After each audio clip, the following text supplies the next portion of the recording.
A signature. That's all it took to shatter a perfect life. For 9 months, she lovingly called him Arlo. She felt his every kick, his every hiccup under her heart. Her husband James held her hand, whispering promises of their future with their son Arlo. But in the cold, sterile light of the hospital room, as she held the official birth certificate for the first time, another name stared back at her. A name she didn't choose. A name she didn't know. It was in that silent, soul-crushing moment she realized the man she loved had made the most important decision of their lives without her. This isn't just a story about a name. It's about a lie so profound it could only be answered by the deadbolt click of a changed lock.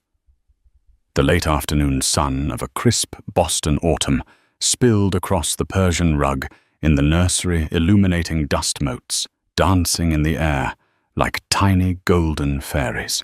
Olivia traced the hand-painted giraffes on the mural, their long necks stretching towards a soft, cloud-like ceiling. Everything was perfect. Almost. For the past 6 months, this room in their sprawling Chestnut Hill home had been her sanctuary, a place of quiet anticipation, insulated from the subtle but immense pressures that came with marrying into the Sterling family. Her James, was different. He was her anchor in the often choppy waters of his family's old money society. He was the one who saw her Olivia Chen, the art gallery curator with a sharp eye and a sharper wit, not just a suitable match for the Sterling heir. Their love story felt like a modern fairy tale. He'd walked into her gallery to appraise a piece for his mother, and had been captivated not by the art, but by the passionate way she spoke about it. He was handsome, kind, and to his family's quiet chagrin, utterly besotted with her. Now at 38 weeks pregnant, Olivia felt a nesting instinct so powerful it was a physical force. Every tiny detail of this room was a testament to her love for their unborn son. The crib, a sleek modern design she'd picked out, stood in stark contrast to the heavy ornate furniture that filled the rest of the 6-bedroom mansion. "It has no character," her mother-in-law Eleanor Sterling had commented during her last visit, running a dismissive manicured finger over the crib's smooth oak finish. "A baby needs heritage." Wait. Olivia had just smiled, patting her enormous belly. "He'll have plenty of that, Eleanor. We want him to have a little bit of lightness, too." The name was part of that lightness. Arlo Cole Sterling. Arlo for her late grandfather, a kind, gentle man who taught her how to paint. Cole because she simply loved the sound of it, strong and clear. James had agreed instantly. Arlo Cole Sterling, he'd whispered into her hair just last night. His hands splayed protectively over her stomach, feeling the baby's rhythmic movements. "I can't wait to meet him, Liv. Our son." The memory was so sweet, so vivid, it made her ache. She lowered herself carefully onto the plush rocking chair, the one James had spent an entire Saturday assembling, and let out a contented sigh. Their life was a dream. The brownstone on Beacon Street had been traded for this palatial house when they found out she was pregnant. James's software company was thriving, and her gallery was gaining prestige. They had everything. But sometimes, in the quiet moments, a sliver of unease would prick at her. It was in the way James's tone would shift when his mother called, a subtle deference creeping in. It was in the casual mentions of the family trust and the board meetings he now had to attend. He'd always shielded her from the most suffocating aspects of his lineage. But since the pregnancy, the Sterling name seemed to be closing in a gilded cage, masquerading as a life of privilege. The firstborn son carries the legacy Olivia Eleanor had told her over a tense lunch at the Harvard Club. It is a responsibility James is finally beginning to understand. Olivia had brushed it off. James loved her. James loved their plans for their son. The name was settled. The future was theirs to write. A sharp, low cramp seized her, stealing her breath. She gripped the arms of the rocking chair, her knuckles turning white. Another one followed stronger this time. Her heart began to pound, a frantic drum, against her ribs. She looked at the hospital bag, packed and waiting by the door. It was time. She called James, her voice trembling with a mixture of fear and exhilaration. "It's happening," she breathed. "I'm on my way, Liv. I'll be there in 20 minutes. I love you." As she waited, she walked one last time around the nursery, her hand trailing over the crib, the changing table, the bookshelf filled with stories she couldn't wait to read. "We're going to meet you soon, Arlo," she whispered to her belly. "We're so ready for you." The contraction that hit her as she heard James's car screech into the driveway was so intense it brought her to her knees. This was it. The end of the waiting. The beginning of everything. She had no idea how right she was. The first 24 hours were a blur of primal effort and transcendent joy. The labor was long and arduous, but James was by her side, a steady presence, his hand in hers, his voice a constant stream of encouragement. And then at 4:17 a.m., their son arrived with a lusty cry and a full head of dark hair, just like his father's. When the nurse laid him on her chest, warm and squirming, the world dissolved. Nothing else existed. Not the sterile smell of the hospital room. Not the exhaustion clawing at her bones. Not the subtle tension that had been humming beneath the surface of their lives. There was only the weight of her son, the soft press of his cheek against her skin. "He's perfect, Liv," James whispered, his voice thick with emotion as he kissed her forehead, then the baby's head. "Just perfect. Arlo." She sighed, tears of happiness streaming down her face. "Hi, Arlo." They spent the next day in a blissful bubble. Visitors were kept to a minimum at Olivia's request. Even Eleanor was held at bay, a fact for which Olivia was profoundly grateful.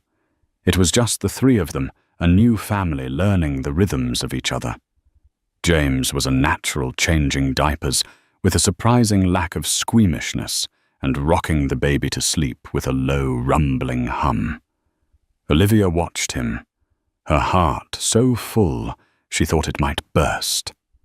The doubts, the whispers of unease, all felt like a distant dream. This was real. This was their life. On the second day, a perky administrative nurse bustled in, clipboard in hand. "Good morning. I just have the official paperwork for you to review and sign off on. The birth certificate information and Social Security application." "Of course," Olivia said, carefully, shifting the sleeping baby in her arms. James, who had been dozing in the uncomfortable armchair, stood up. "I can take care of that, honey. You just rest with him." He took the clipboard and leaned against the window, his back to her as he scribbled his signature. It seemed like a small, helpful gesture. A husband taking on the bureaucratic chores while his wife recovered. Olivia smiled, pulling the baby's blanket up to his chin. "All set," James said, handing the clipboard back to the nurse with a charming giggle. "Thank you so much." The nurse beamed at him before turning to Olivia. "And here is your souvenir copy of the birth certificate application. The official one will be mailed in a few weeks.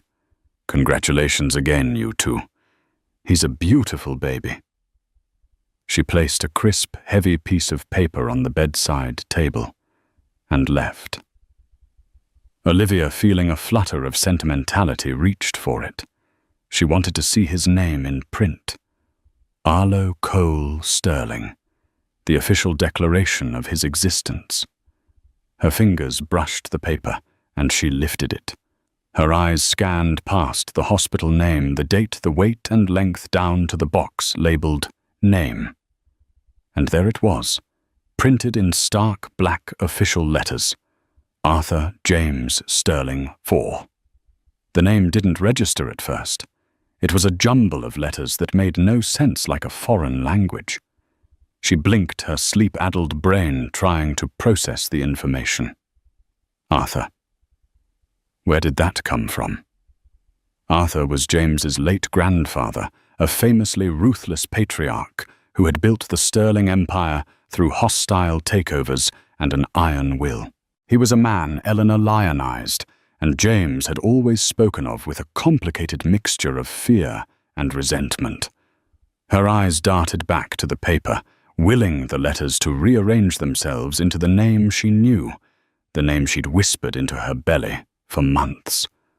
Arlo Cole Sterling. But they remained stubbornly, cruelly the same. Arthur James Sterling IV. A cold dread, sharp and swift, pierced through her postpartum euphoria. It started in her stomach and spread through her veins, turning her blood to ice. The baby in her arms suddenly felt impossibly heavy. James. Her voice was a small, tight thing, unrecognizable. He was looking at his phone, a faint smile on his face as he typed. He didn't look up. "Yeah, babe, James, what is this?" she asked, her voice gaining a dangerous edge. She held the paper out, her hand trembling so violently the words blurred. He finally looked up, and for a fleeting second, she saw a flash of pure panic in his eyes. It was gone as quickly as it appeared, replaced by a practiced, placating calm that she suddenly terrifyingly recognized as the Sterling face. "Oh, that," he said, walking over. He wouldn't meet her eyes, focusing instead on a spot on the wall behind her. "Liv, we need to talk about that. Talk about it." She repeated the words, feeling like shards of glass in her mouth. The baby stirred, sensing her distress, and let out a soft whimper. "What is there to talk about? This is a mistake. A typo. His name is Arlo." "It's not a mistake," James said quietly, finally forcing himself to look at her. His expression was a carefully constructed mask of gentle reason, but his eyes were pleading. "I named him Arthur." The world tilted. The sterile white walls of the hospital room seemed to be closing in on her. The rhythmic beep of the monitor beside her bed was a countdown to a detonation she hadn't seen coming. "You named him Arthur," she whispered, the betrayal so immense, so absolute, it was a physical blow. "You did this. Without me, while I was in labor, you went behind my back and changed our son's name. It was for the best. Olivia. For the family. For his future. His future. What about our future? The one we planned together. The one that included our son Arlo." His phone buzzed on the nightstand. The screen lit up. A text from Mother. "Is it done? I'm transferring the funds to the new trust now. You've made your grandfather proud." Olivia saw it. Her vision narrowed on the glowing screen. The text message was a confession, a motive, a co-conspirator. This wasn't just James. This was Eleanor. This was a transaction. Her baby, her son, had been a commodity in a deal she knew nothing about. It was my mother, James, started seeing where she was looking. There's a trust, a significant one. It was contingent on the firstborn son being named Arthur. It secures his entire future, Liv. College, a house, anything he ever wants. He had a secure future, she hissed, her voice low and venomous. She was shaking with a rage so profound it scared her. He had us. That was supposed to be enough. You sold his name. You sold our son's name without telling me. Olivia, please be reasonable. Reasonable. The word was a laugh, sharp and broken. You lie to me for months. You let me paint Arlo's room. You let me call him by that name. You hold my hand while I'm screaming in pain, all the while knowing you're going to erase a part of me, a part of us on a legal document the second you get the chance. And you want me to be reasonable? She looked down at the baby in her arms. This beautiful, perfect stranger, now saddled with the legacy of a man, he'd never know a name that felt like a brand seared onto his skin. And in that moment, the love for her husband curdled into something cold and hard and unrecognizable. She looked at James, at his handsome, pleading face, and saw not the man she loved, but a stranger wearing his skin, a pawn in his mother's dynastic games. "Get out," she whispered. "Liv, please. Get out." Her voice cracked, but it held a core of steel he had never heard before. "Get out of this room. Now." He hesitated, then saw the look on her face and knew there was no arguing. He backed away slowly, his hands held up in a gesture of surrender, and slipped out the door, closing it softly behind him. Olivia was left alone in the silent room, with the beep of the monitor, the weight of her son, and the crushing weight of the lie. She looked from the baby's innocent face to the birth certificate. Arthur James Sterling IV. It was a declaration of war, and she had no intention of losing.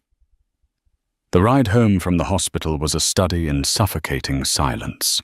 The brand-new top-of-the-line car seat sat in the back of their Range Rover, a throne for a tiny prince whose very identity was a battleground.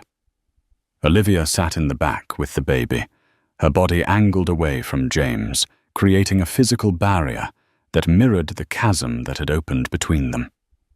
James tried sporadically to breach the silence. "The house is all ready for him," he said, his eyes finding hers in the rear-view mirror. Mrs. Gable stocked the fridge.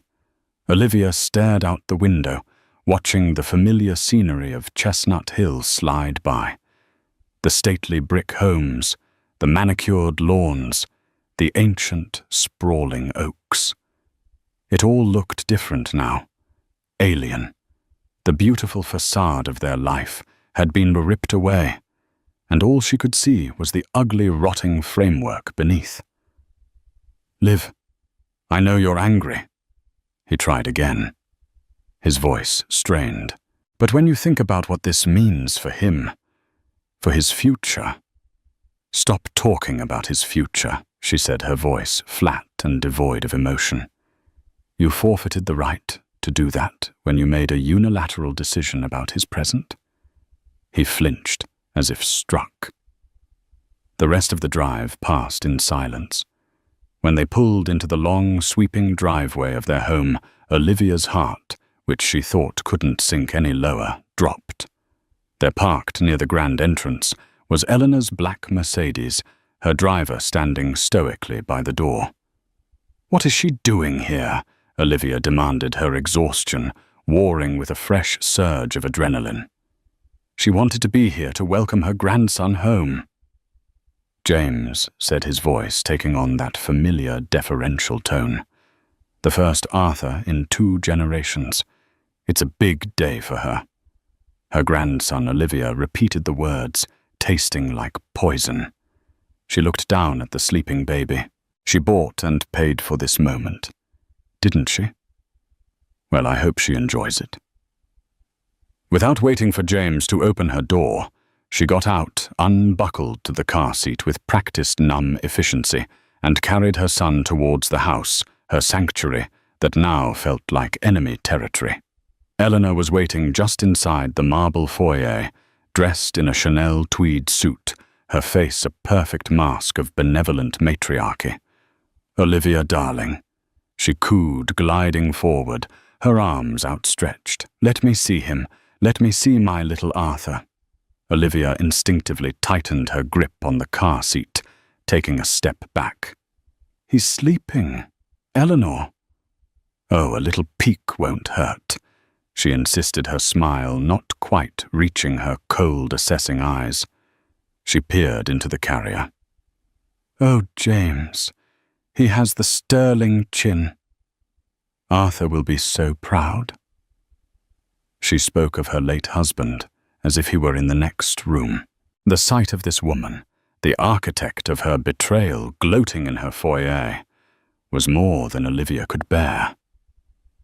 She felt a wave of dizziness, the postpartum hormones, sleep deprivation, and white-hot rage churning into a toxic cocktail. "I need to take him upstairs," Olivia said, pushing past her and James. "He needs to be fed." She fled up the grand curving staircase, her footsteps muffled by the thick runner.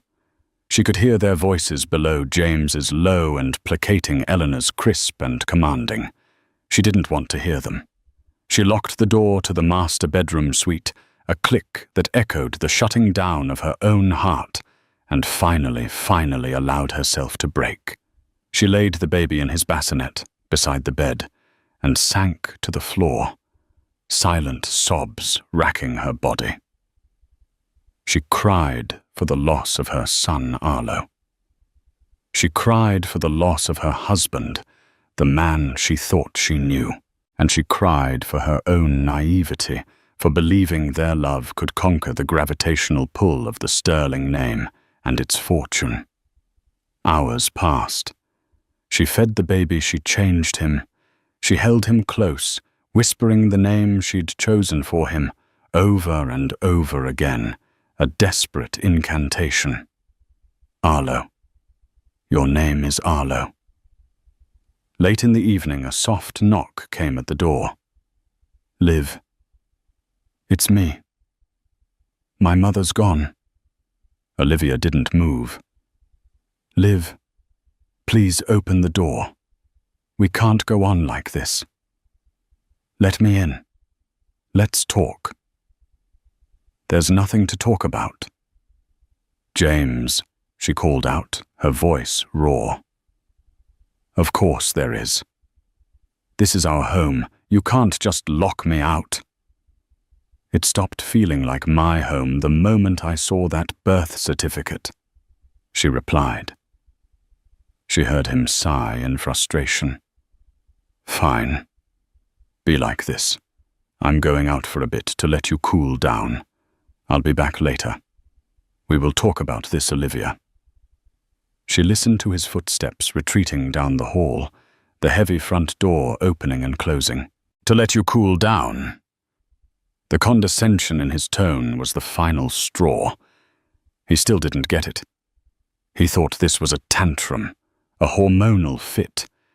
He didn't understand that he had fundamentally broken the trust that was the bedrock of their marriage. He thought he could wait her out. She stood up, her movements stiff but resolute. A cold, clear purpose settled over her. He wanted to wait for her to cool down. He was going to be waiting a very long time. She picked up her phone, the same phone that had received his loving texts just days ago. She opened a web browser and typed 24/7, Locksmith, Chestnut Hill. The first result had a glowing green button, Emergency Service. She pressed it. A man with a kind, weary voice answered on the second ring. "Harrison, Lock and Key." "Bill speaking. Hello." Olivia said, her voice steady and clear. "I need someone to come and change the locks on my house. All of them, as soon as possible." "Is this an emergency, Mom?" "A domestic situation." Olivia looked at the sleeping baby, at the opulent room that felt like a prison. She thought of James's casual betrayal and Eleanor's triumphant smile. "Yes," she said, a strange sense of calm washing over her. "Yes, it is. I can have a technician there in 45 minutes. "Thank you," Olivia said. "I'll be waiting." She hung up the phone. She went to the nursery, their nursery, and looked at the name Arlo, spelled out in soft blue wooden blocks on a shelf. With deliberate, precise movements, she took them down. She then walked through the house, a ghost in her own life, gathering every trace of the future that had been stolen. The little onesie that said, "Future Artist." A nod to her profession. The silver cup engraved with the letter D from her own parents. She packed it all into a box. When the locksmith arrived, a quiet professional man named Kevin, she let him in. He took in the scene, the new mother with haunted eyes, the palatial, silent house, the request to change every single lock, and simply nodded. He didn't ask questions. He just got to work. For the next 2 hours, the house was filled with the sounds of drilling and hammering, the sounds of fortifications being built. With each turn of the screwdriver, each click of a new tumbler falling into place, Olivia felt a layer of her grief and helplessness fall away, replaced by a cold, hard resolve. By 11 p.m., it was done. Kevin handed her a set of new, gleaming brass keys. "That's the front backside door and the garage interior door, ma'am. You have the only copies." "Thank you, Kevin," she said, transferring a significant sum to him via her phone. "Thank you for your discretion." "Of course. Good night, ma'am." She locked the door behind him, engaging the new, unfamiliar deadbolt. The sound was deep, final, and satisfying. She was alone with her son in a fortress of her own making. She was watching the baby monitor from her bed when she saw the headlights of James's Range Rover sweep across the driveway just after midnight. She watched him walk to the front door, a silhouette against the motion-activated floodlights. She saw him put his key in the lock and fail. He tried again, jiggled it. She could imagine the confused frustration on his face. He walked to the side door. The same result. His phone buzzed on the nightstand beside her bed. It was him. She ignored it. It buzzed again and again. Then a text message appeared on the screen. "Liv. What the hell is going on? My key isn't working." Olivia picked up her phone. Her fingers were steady as she typed her reply. "Your key doesn't work because it's not your house anymore, James. You made your choice. You chose your mother and a trust fund over your wife and son. You made a decision about our family without me. So now I'm making one without you. You are not welcome here. Find somewhere else to sleep." She sent the message. Then she turned her phone to silent, rolled over, and faced her son, sleeping peacefully in his bassinet. The war had just begun, but for the first time since seeing that name on the birth certificate, she felt like she had an army, and its first victory was the silence on the other side of the locked door. The silence lasted for precisely 7 minutes. Then the assault began. James's first tactic was pleading. A string of text messages flooded her phone, each more desperate than the last. "Liv, this is insane. It's freezing out here. Let me in. We need to talk this out face to face. You, me. No one else. Please, Olivia, think about the baby. He needs his father. He needs his father." The hypocrisy of that statement was so staggering, it almost made her laugh. She pictured James standing on their perfectly manicured lawn, lit by the tasteful landscape lighting he'd been so proud of, unable to enter his own million-dollar home. The image gave her a grim satisfaction. When the texts went unanswered, the knocking started. not the polite rap of a visitor, but a hard, insistent pounding that vibrated through the solid oak door.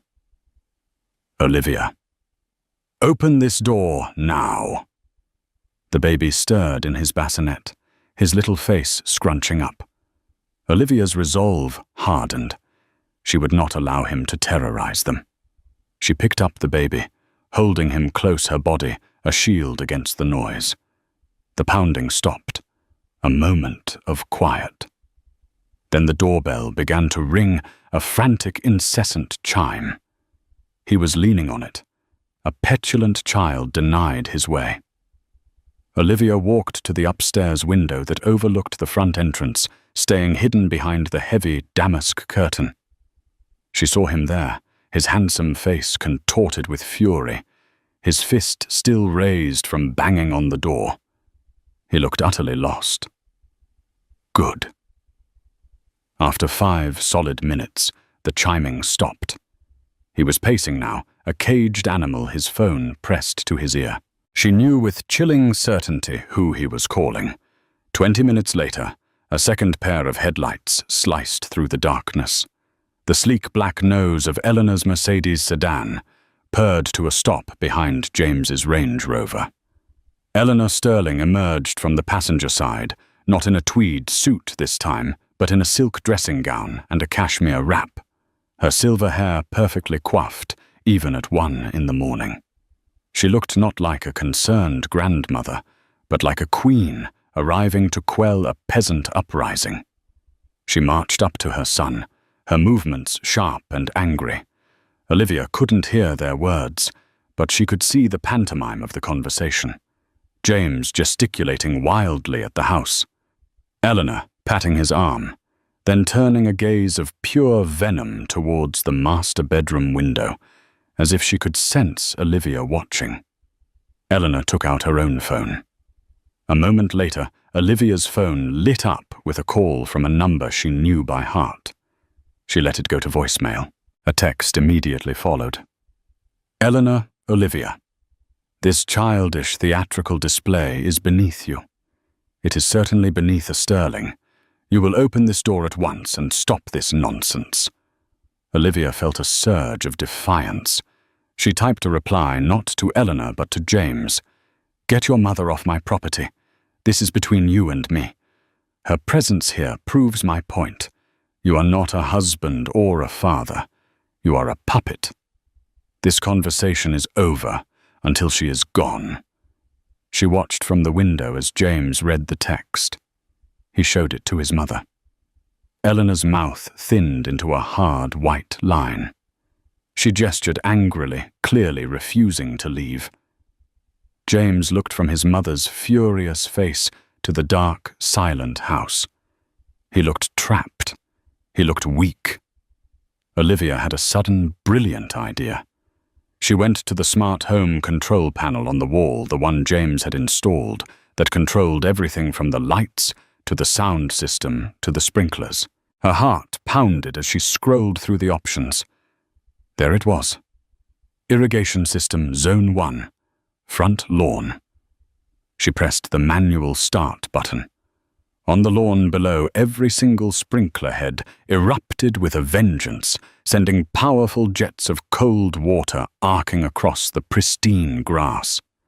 A direct hit soaked James and Eleanor, who let out an indignant shriek.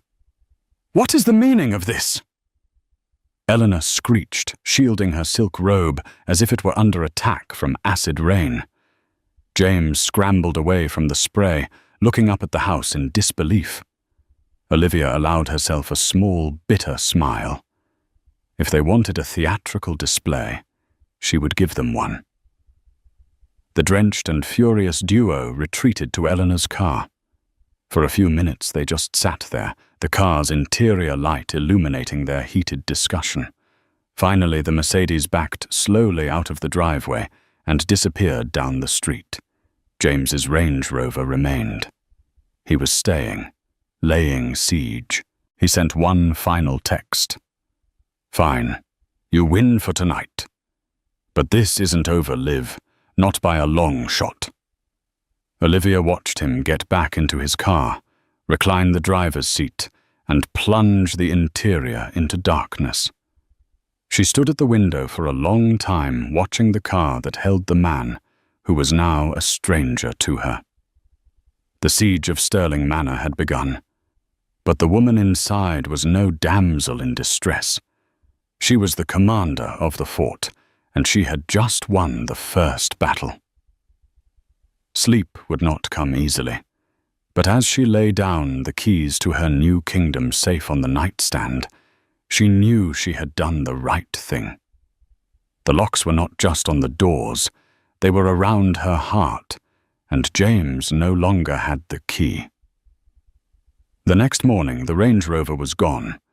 A small part of Olivia felt a pang of something not regret, but a hollow echo of the life that had vanished overnight. She quickly quashed it. This was not a time for sentimentality. This was a time for strategy. After a mostly sleepless night, spent feeding the baby and watching the driveway, Olivia knew she couldn't do this alone. The Stirlings had wealth influence and a team of lawyers who could crush people for sport.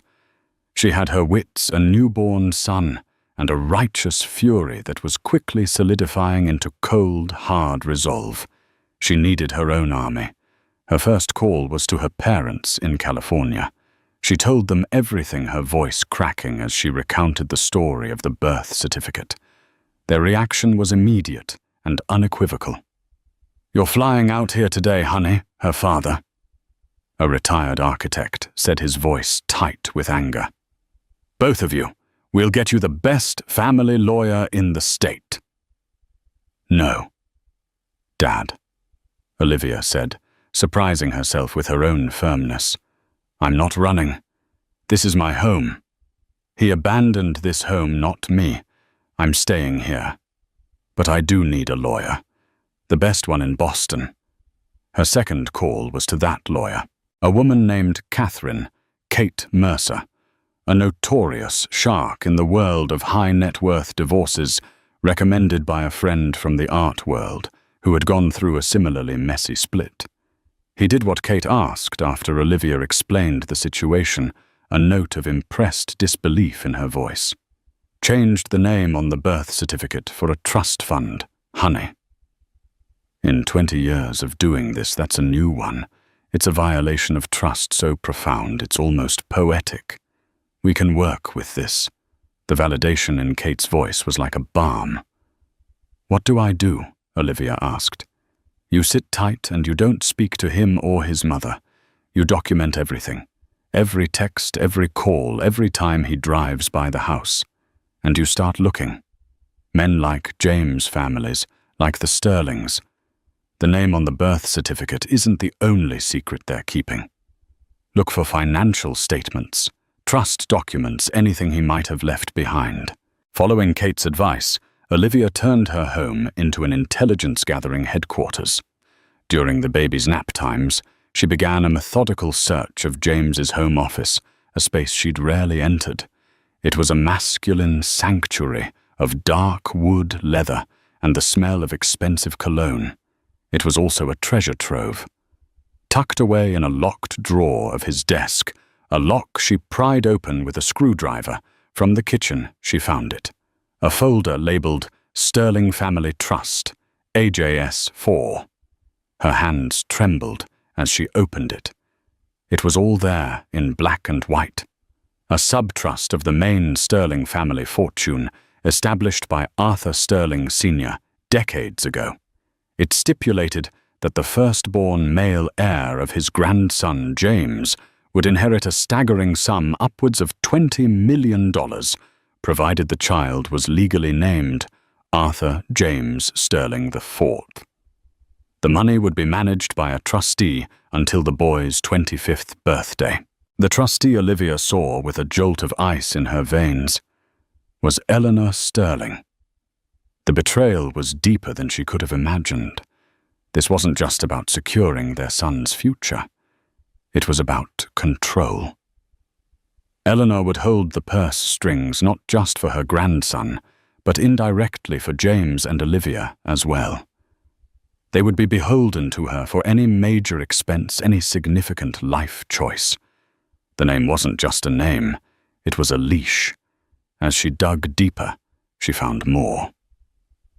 Statements for credit cards in James's name she'd never seen before, with charges for lavish dinners in the financial district, hotel suites, and what looked like rent payments on a luxury apartment in the Seaport district, an apartment she knew nothing about. Who was he meeting? What was he hiding? The perfect husband, the doting father-to-be was a construct, a facade. And she had been living in the stage set he'd built. Just as she was reeling from these discoveries, her phone buzzed with a number she didn't recognize.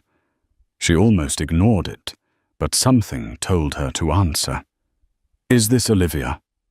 A young woman's voice asked, hesitant and quiet. "Who is this?" It's Chloe, James's sister."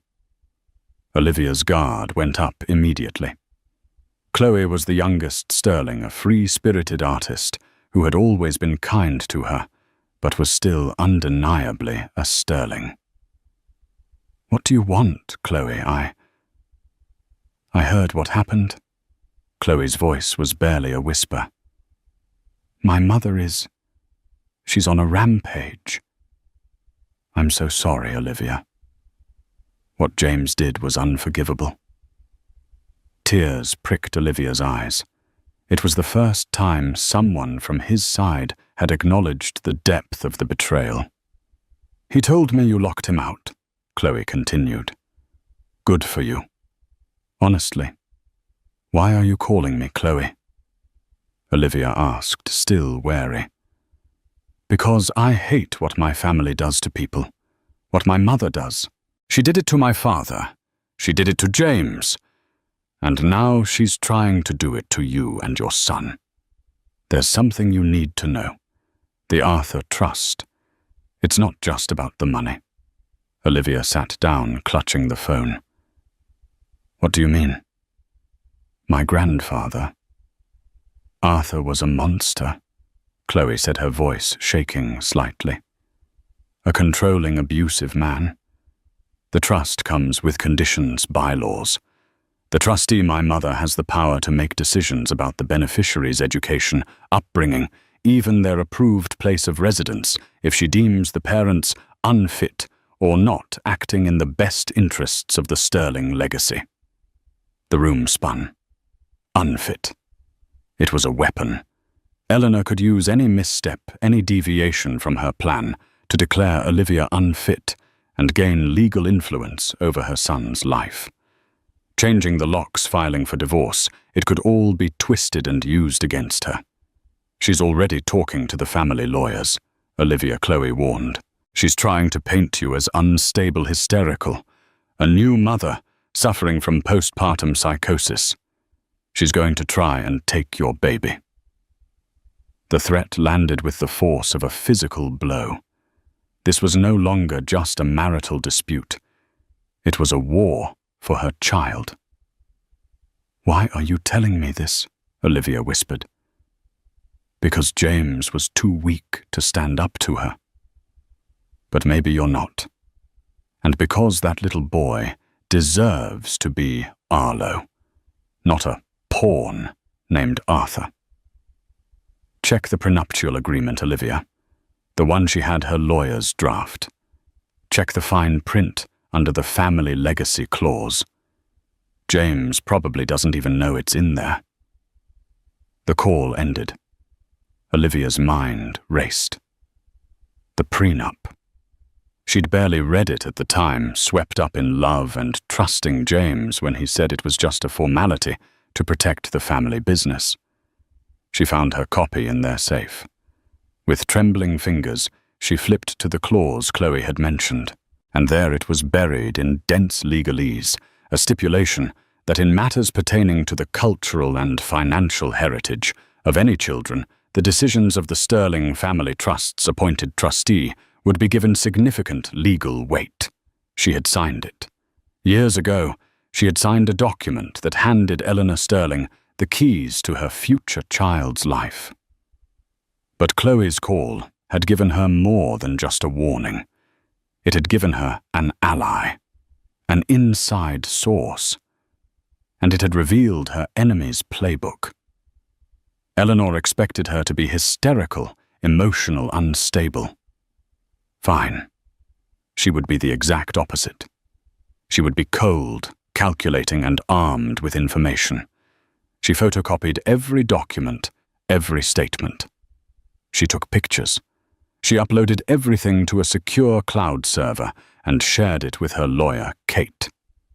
The siege might be happening at her front door, but the real war would be fought with paper and secrets. And she was finally ready to fight back. 3 days after changing the locks, Olivia made her move.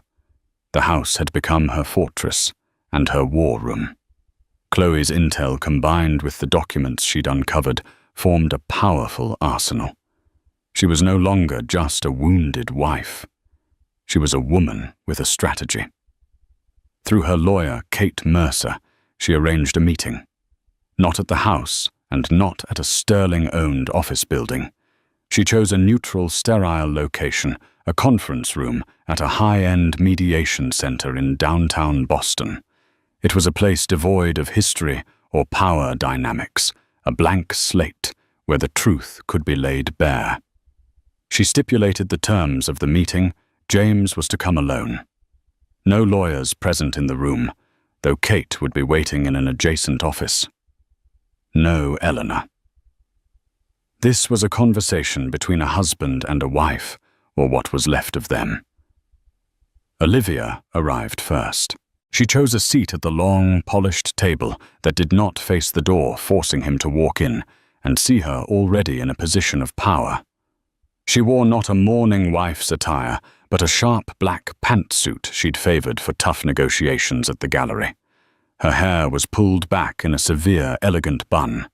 When James walked in, she wanted him to see not the new mother he'd betrayed, but the woman he had underestimated. He entered looking haggard. He hadn't been sleeping. His expensive suit was rumpled, and his eyes were red-rimmed. He looked at her, and his face was a mix of desperation and hope. "Liv," he breathed, starting towards her. "Thank you for doing this." She held up a hand, a gesture that stopped him cold. "Sit down, James." He flinched at her tone, the warmth completely gone, replaced by a chilling calm. He sat opposite her, the expanse of polished mahogany between them, feeling like a mile-wide canyon. "I didn't arrange this meeting to reconcile." She began, her voice steady and measured. "I didn't arrange it to hear more apologies or excuses. I arranged it to present you with your options."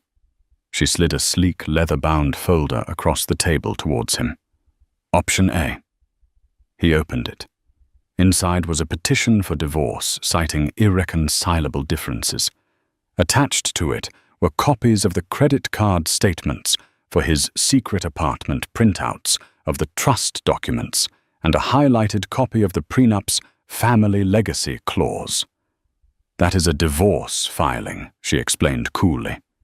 "In it, I will be petitioning for sole physical and legal custody of our son, citing emotional distress fraud and a conspiracy between you and your mother to coerce me into a binding legal arrangement concerning my child under false pretenses. I will be using the evidence in that folder, your secret apartment, the financial deceit, the predatory nature of the trust your mother controls, to paint a picture of a marital environment built on lies. I will argue that you and your family are not a fit environment for a child. And given your actions, James, I think I'll win." He stared at the papers, his face pale. He looked utterly broken. "Liv, no. Please. I never wanted any of this." "You're right," she agreed, her voice cutting through his plea. "You didn't want any of this. You wanted everything. You wanted the wife and the perfect family, and you wanted Mummy's trust fund. You wanted the applause for being a modern husband while still cashing the check for being a dynastic son. The problem is you can't have both. She let the silence hang in the air, heavy and suffocating. Then she slid a second identical folder across the table. Option B. He looked at her confused before opening the second folder. Inside was a different set of documents. The first was a legal petition to change their son's name from Arthur James Sterling IV to Arlo Cole Sterling. The second was a post-nuptial agreement drafted by Kate that explicitly nullified the family legacy clause of their original prenup. It stated in no uncertain terms that all decisions regarding their child's health education and upbringing would be made jointly by Olivia and James, and by them alone. It also included a financial transparency clause requiring quarterly reviews of all family assets and liabilities to be conducted by a neutral third-party accountant. The third document was a brochure for a renowned marriage and family therapist specializing in intrusive family dynamics. Option B is the only other path forward. Olivia stated, her eyes locking onto his. It is not a path back to where we were. That place doesn't exist anymore. This is a path to something new, and it begins with these non-negotiable terms. She laid them out one by one, like a general issuing commands. First, you will sign the petition to change his name today. We will file it before we leave this building. Our son will be Arlo. He will not be a financial instrument for your mother. Second, you will sign the post-nuptial agreement. You will sever the financial and legal umbilical cord to your mother. The Arthur Trust can rot for all I care. We will live on what we earn. Your company, my gallery. If it means selling the house in Chestnut Hill and moving into a smaller place, so be it. I would rather live in a studio apartment with a man I can trust than in a mansion with a puppet. Third, you will go to your mother. You will tell her that you are your own man, that your wife and son are your primary family now, and that she will have no say in how we raise him. Her access to her grandson will be contingent on her respect for me as his mother and as your wife. And finally, Olivia's voice softened almost imperceptibly. You and I will go to counseling. We will go for a year, and you will fight every single day to earn back a fraction of the trust you shattered. You will have to prove to me that you chose me, not that you were cornered into it. She leaned back in her chair, her part said. She had laid her cards on the table. One folder represented an ending, the other a brutal, difficult, uncertain beginning. The choice was his. James stared at the two folders, his head in his hands. He was silent for a long time. The only sound in the room, his own ragged breathing. He looked up, his eyes filled with tears. She'll disown me, he whispered. The trust, the board seat, everything. She'll cut me off completely. Olivia's face was unreadable. I know, she said. It wasn't a threat. It was a statement of fact. This was the price of his betrayal. The cost of redemption. He looked at the divorce papers, at the prospect of losing his son, of having his secrets aired in a bitter court battle. Then he looked at the second folder, at the path to a life that was smaller perhaps in a financial sense, but a life that was his own. A life with a chance, however slim, to rebuild what he had broken. He slowly, deliberately closed the folder containing the divorce papers. He pushed it back across the table to her. Then, with a trembling hand, he picked up a pen, opened the second folder, and signed his name on the line at the bottom of the petition to legally change his son's name to Arlo Cole Sterling. The signature was not a magic wand. It didn't erase the betrayal or instantly mend the chasm between them. It was simply a choice, a first trembling step onto a long and treacherous path. The confrontation with Eleanor was apocalyptic. James, armed with a newfound but fragile spine, met her that evening. Olivia was not there, but Chloe later recounted the story in a hushed phone call. It happened in the grand, suffocating library of the main Sterling estate. Eleanor, expecting a report of Olivia's capitulation, was met instead with her son's declaration of independence. He told her he was changing the baby's name to Arlo. He told her he had signed a post-enup that rendered her family legacy clause impotent. He told her that her control over his family was over. Eleanor, according to Chloe, did not scream. Her fury was a far more terrifying Arctic cold. She told him he was a fool, a disappointment, and that he was throwing away his son's birthright for a woman who was common and manipulative. She informed him he was immediately removed from the family trust's board. His access to the generational wealth was severed. She ended the conversation by telling him that he was no longer her son. James came back to the house that night. Olivia had given him one of the new keys after he signed the papers, a probationary key, and he looked like a man who had survived a plane crash. He was pale, shaken, but for the first time in a long time, he looked free. He didn't try to kiss her or hug her. He simply stood in the foyer of the house that now felt too big, too opulent for them, and said, "It's done." Olivia just nodded. Okay, the weeks that followed were excruciatingly awkward. They were two strangers cohabitating in the ruins of their old life. They spoke in polite, functional sentences. Did the baby sleep?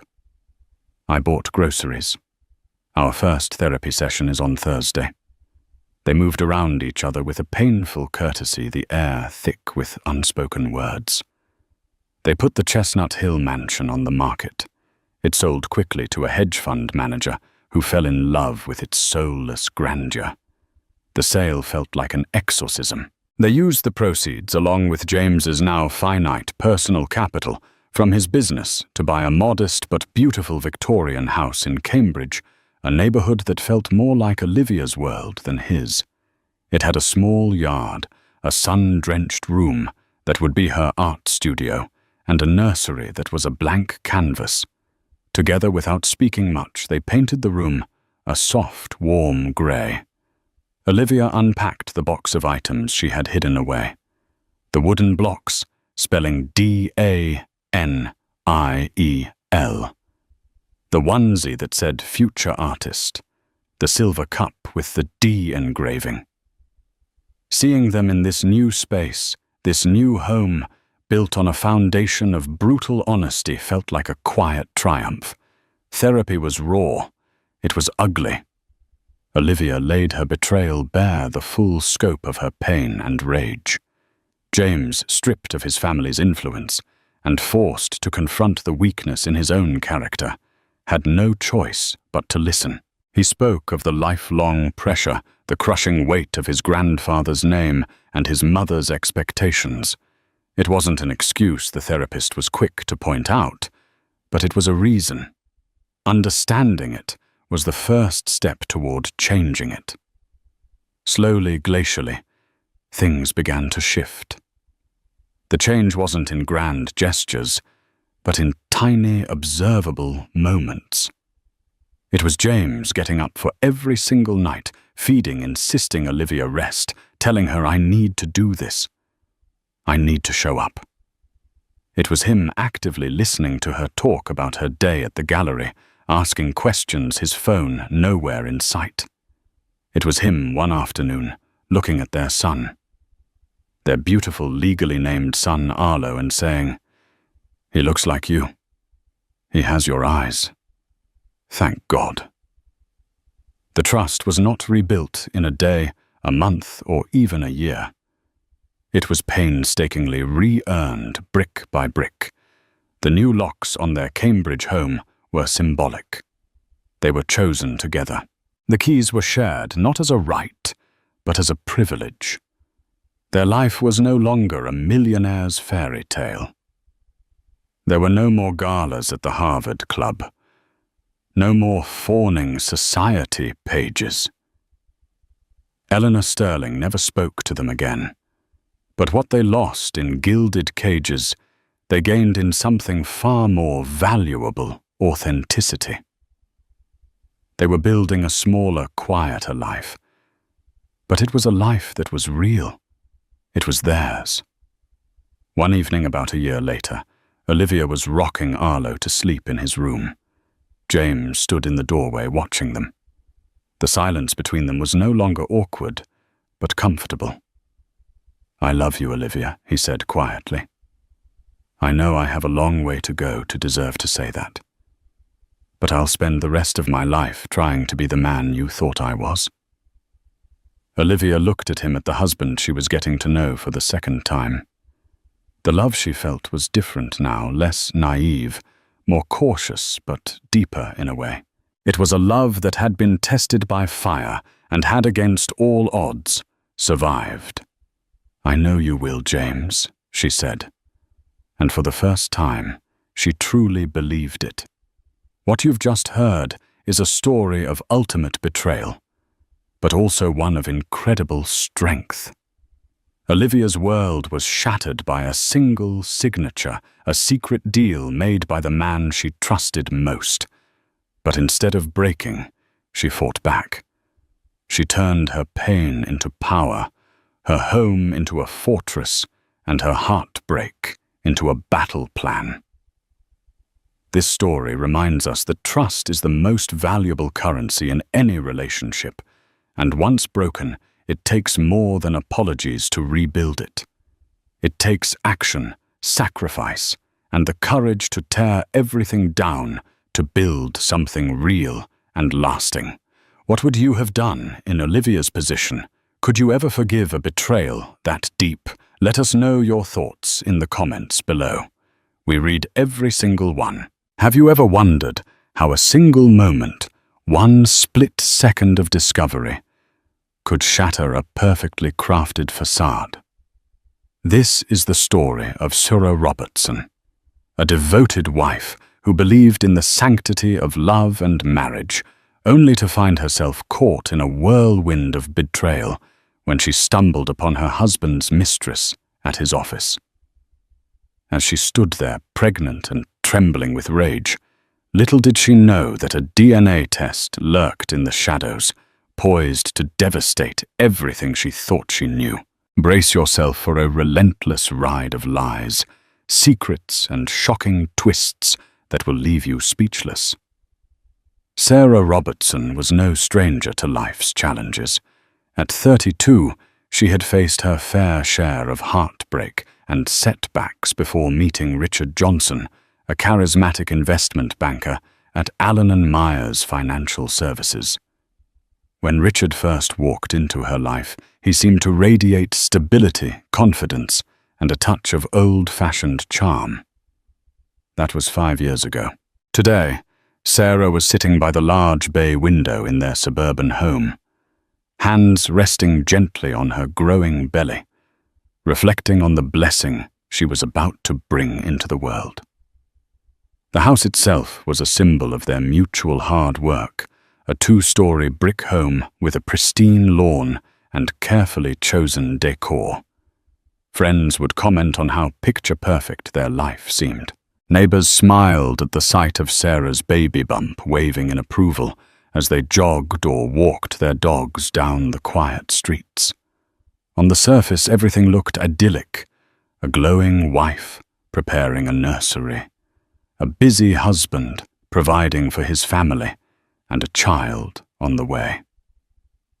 Yet beneath the veneer of a perfect suburban marriage lurked a subtle disquiet. It had started as the faintest flicker of doubt. Those nights Richard would come home late, without a proper explanation, or the weekends he claimed to be catching up on office work, while Sarah battled morning sickness alone. Sarah tried convincing herself it was all temporary. After all, Richard's job was demanding, and they needed to prepare financially for the baby's arrival. Their relationship had blossomed quickly. After a whirlwind romance of less than a year, they got married in an intimate ceremony on a sunny beach in Hawaii. Family and close friends witnessed their vows, tears of joy shining in their eyes. Richard's best friend, James Peterson, was the best man, a tall, boisterous fellow who loved practical jokes but had a heart of gold. Sarah's longtime confidant, Harriet Edwards, served as her maid of honor and had been the first to encourage Sarah to take a leap of faith with Richard. Shortly after the honeymoon, Sarah and Richard settled into the rhythms of daily life. Sarah, a freelance graphic designer, worked from a cozy office upstairs. Her flexible schedule allowed her to build a stable clientele while also keeping the house in order. Richard, on the other hand, thrived in the high-stakes world of finance. He could negotiate million-dollar contracts before breakfast and charm his boss into awarding him the heftiest bonuses by lunchtime. However, once Sarah became pregnant, life started shifting. What had once been a comfortable partnership turned into anxious nights and suspicious glances. Sarah found herself scrolling through Richard's social media, looking for signs of hidden messages or flirty interactions. She had yet to find concrete evidence, just a vague sense that something was off. If only she could put her finger on it, Sarah thought as she sat by the window that day. In her heart, she still hoped everything was fine, that the weight of her suspicions was merely the pressure of impending motherhood. But an unshakable feeling told her a storm was brewing, and no carefully curated suburban dream could shelter her from the downpour that was about to come. The first real hint arrived one Friday evening. Sarah was up late designing a client's logo when she heard Richard's car pull into the driveway. It was nearly midnight. Her heart fluttered with relief, but as he stepped through the front door, her relief shifted to alarm. He reeked of expensive perfume, not the kind she wore, and not the kind carried by the air of any bar she knew he frequented after work. "Hey, honey," Richard said with an attempt at casualness, removing his tie and avoiding her eyes. A faint flush crept over his cheeks. In the past, she might have blamed the cold, but it was a balmy night with barely a breeze. Sarah forced a smile. "Late night." "Yeah. We had a few urgent client meetings, then some colleagues wanted to grab drinks," he replied. He kept his explanation succinct, offering no more details than necessary. It felt rehearsed. Curiosity flamed within her. She wanted to press for more details, names of colleagues, location of the bar, but she bit her tongue, not wanting to spark an argument. Pregnancy hormones had been causing tension lately, but deep down she suspected this apprehension was something else entirely. Sarah had enough experience with heartbreak to recognize the signs of evasion. Instead, she reached for a different approach. "You hungry? I kept dinner warm." Richard shook his head. "I'm beat. I'll just shower and head to bed." As he trudged upstairs, Sarah stood rooted to the spot, trying to steady her breath. The faint floral scent of someone else's perfume lingered like a ghost in the foyer. Suspicion took root, its tendrils wrapping around her heart. That night, she lay awake, her mind a battlefield of conflicting emotions. The next morning, Sarah decided to confide in Harriet. Over a cup of herbal tea at the local cafe, Harriet listened intently, her brow furrowed. They sat tucked in a corner away from the chatter of other patrons. Harriet was the kind of friend who would never sugarcoat the truth. She had been Sarah's companion through heartbreaks past, including Sarah's broken engagement nearly a decade ago. "Sarah," "You have to trust your gut," Harriet said, her voice low yet firm. "If something feels wrong, it probably is. But I don't want to accuse him of anything without proof," Sarah replied anxiously, twisting her wedding ring. "He's under a lot of stress at work, and I know the baby is adding to his worries." Harriet sighed. "I get it. You don't want to start a fight or push him away. But you can't ignore the signs. Keep your eyes open." Over the following days, Sarah did just that. She paid attention to Richard's mood swings, the times he spent on his phone, the frequency of his late meetings. She noticed how he sometimes disappeared into the garage for phone calls. She began to wonder if he was truly just talking to clients. Each suspicious moment piled onto the next, forming a mountain of doubt. Yet Sarah struggled to confront him directly. Part of her was afraid of what she might discover. Another part of her worried about the baby needing Richard's support and their finances in order. But little did she know that her suspicions were about to be validated in a far more dramatic way than she could have ever anticipated. It was a bleak Wednesday afternoon when everything came crashing down. Sarah had spent the morning at her obstetrician's office for a routine checkup. The doctor, Dr. Amelia Green, had assured her the pregnancy was progressing normally, and Sarah felt a wave of relief. She thought about surprising Richard at his office with lunch and news of the baby's healthy progress. After all, maybe Harriet was right. Maybe they just needed a little reconnection, something spontaneous to remind them of the love that existed before suspicion took hold. Clutching a paper bag with Richard's favorite tuna salad sandwich, Sarah drove into the city and arrived at Allen & Myers. She walked through the gleaming lobby, giving the receptionist a polite smile. The smell of polished floors and expensive cologne filled the air. Sarah made her way to Richard's floor, a sense of anticipation coursing through her. She pictured the delight on his face when she handed him the lunch, imagining he'd embrace her, declare how thoughtful she was, and maybe they'd talk about baby names. But as the elevator doors opened, Sarah's heart plunged into her stomach. Standing by Richard's office door was a stunning brunette in a tight pencil skirt and a silky blouse, giggling as Richard gently brushed a strand of her hair off her face. They were so engrossed in each other that they didn't immediately notice Sarah's arrival. Sarah froze the blood draining from her face, her fingers gripping the paper bag like a lifeline.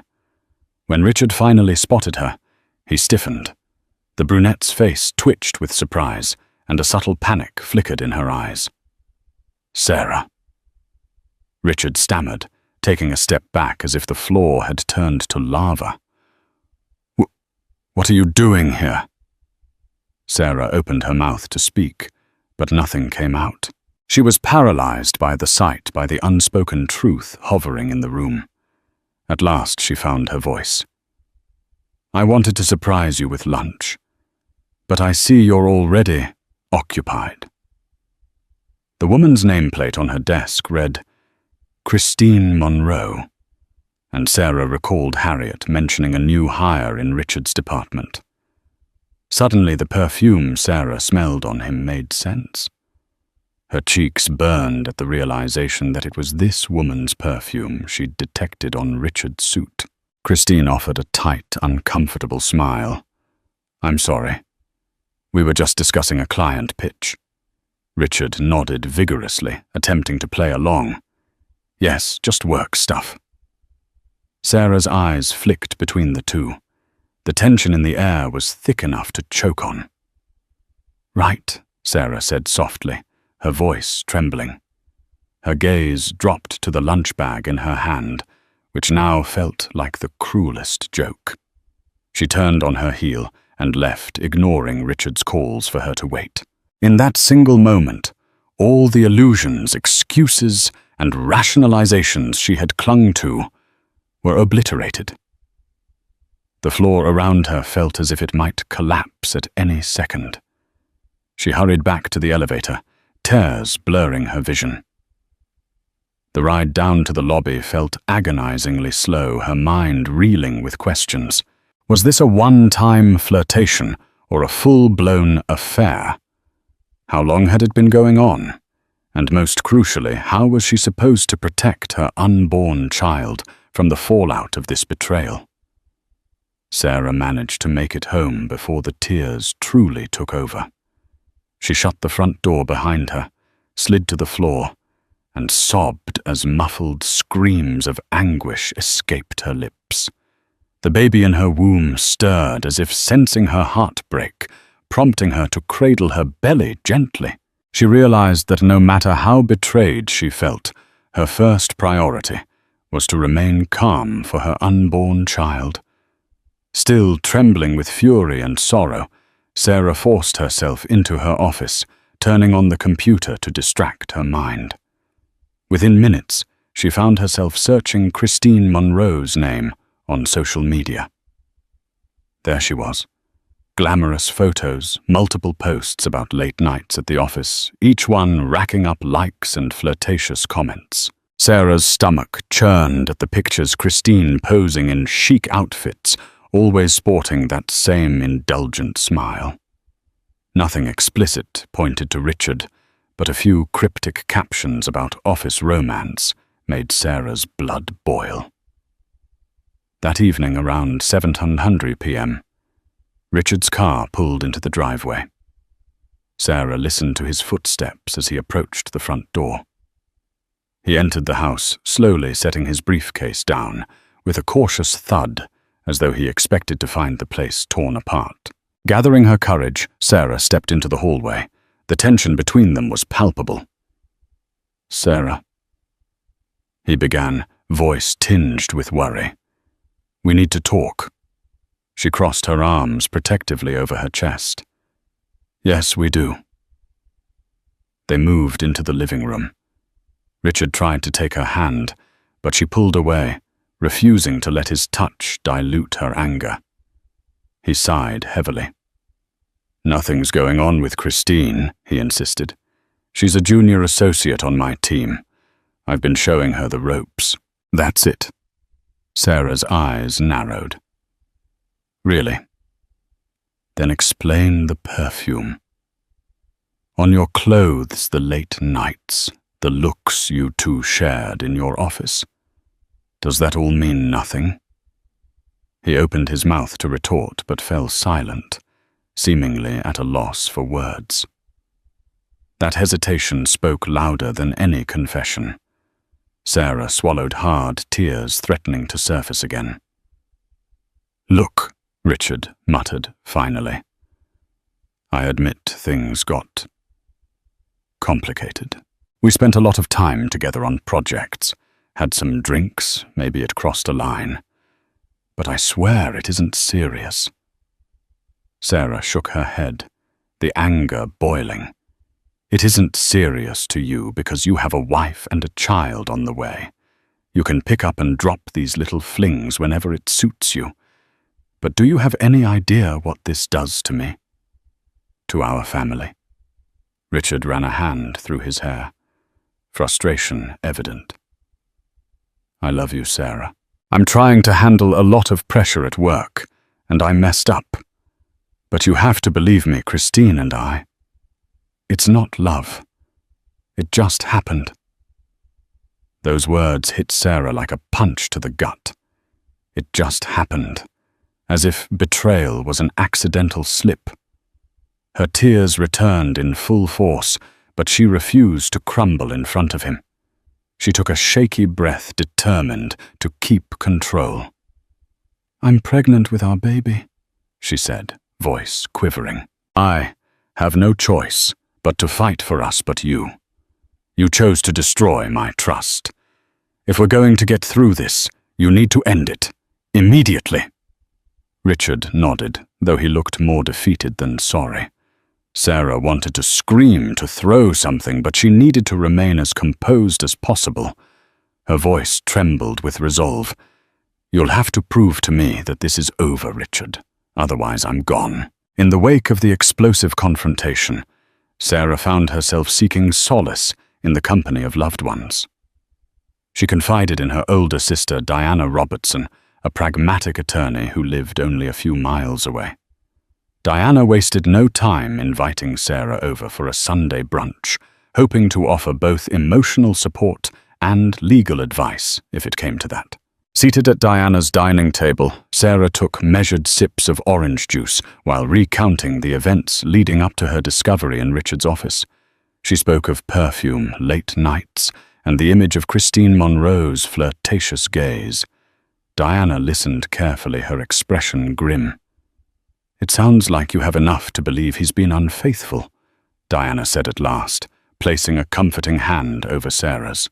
"But the question is, do you still want to fight for this marriage?" Sarah's eyes brimmed with tears.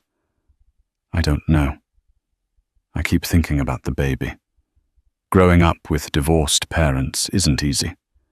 But I also can't keep living with this weight on my heart." Diana nodded.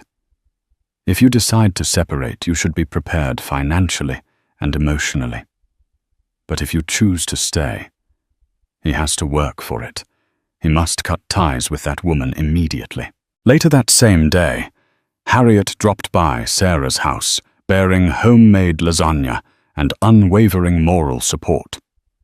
Harriet was incensed by Richard's behavior. "How dare he put you through this, especially when you're pregnant?" she fumed.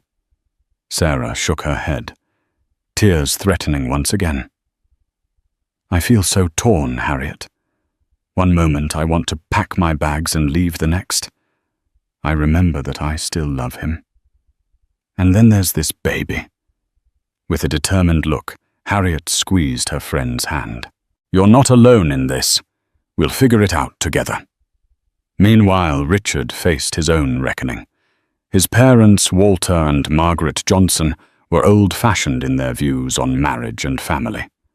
They had always adored Sarah for her kindness, and believed that once a man pledged his vows, he was to honor them. When Margaret learned of the situation through Diana's concerned phone call, she immediately summoned Richard to their cozy lakeside bungalow. Sitting in the living room, Richard tried to defend himself, but his mother's reproachful stare cut him short. Margaret spoke quietly. "Richard, how could you do this to Sarah? She's pregnant with your child. Have you forgotten your responsibilities?" Walter, a retired school principal, removed his glasses and fixed his son with a stern gaze. "We thought we raised you better. Marriage isn't just about the good times. It's about commitment, especially during hardships." Richard sighed. "I know. I messed up and I regret it. But Sarah and I haven't been close for months. She's so consumed with the pregnancy, and I felt alone." Margaret bristled. "That's no excuse. You have to fix this. If Christine's truly out of your life, you must prove it. Otherwise, you'll lose Sarah and our grandchild before they even have a chance to know you." His parents' disapproval hit Richard hard. That night, as he drove back to the house he shared with Sarah, he felt the full weight of the mess he had created. Regret gnawed at him, but so did a lingering question. Was his connection to Christine really something he could just bury? Behind the polished facade of Christine Monroe's ambition lay a tangled mix of emotions. Although she'd carefully curated her online persona, her personal life was far from picture-perfect. She had grown up in a small town in Wisconsin, watching her father abandon her mother when she was only 10. Christine vowed to build a life of independence and success, so she would never have to rely on anyone who might walk away. When she moved to the city to work at Allen & Myers, she was determined to climb the corporate ladder. She networked relentlessly, volunteered for demanding projects, and never hesitated to do whatever it took to stand out. In Richard Johnson, she found a mentor who recognized her potential. Their professional rapport initially flourished late-night brainstorming sessions, conference calls with high-profile clients, celebratory drinks after sealing a deal. Over time, the line between mentorship and personal involvement blurred. Christine was drawn to Richard's confidence, his laughter, the way he could make her feel seen in a sea of colleagues. She knew he was married, but at first she told herself it was harmless, just a little flirtation. Gradually she sought him out more frequently, confiding in him about her dreams and insecurities. Richard, feeling the pressures at home and work, lapped up the attention. Soon, stolen glances became lingering touches, and the occasional after-work drink turned into an intimate rendezvous. Yet Christine was no wide-eyed innocent. She understood she was meddling in another woman's marriage, but rationalized it with her own heartbreak. I'm not the reason their relationship is failing. It must have already been broken. Deep down, she realized she was repeating the cycle she'd witnessed as a child, someone bridging the gap left by a troubled marriage. But she believed she deserved a chance at happiness, even if it meant stepping over invisible lines. That Wednesday afternoon, when Sarah showed up unannounced at the office, Christine felt her world tilt dangerously. Richard's wife was younger and prettier than she'd expected, her eyes filled not just with anger, but also with raw pain.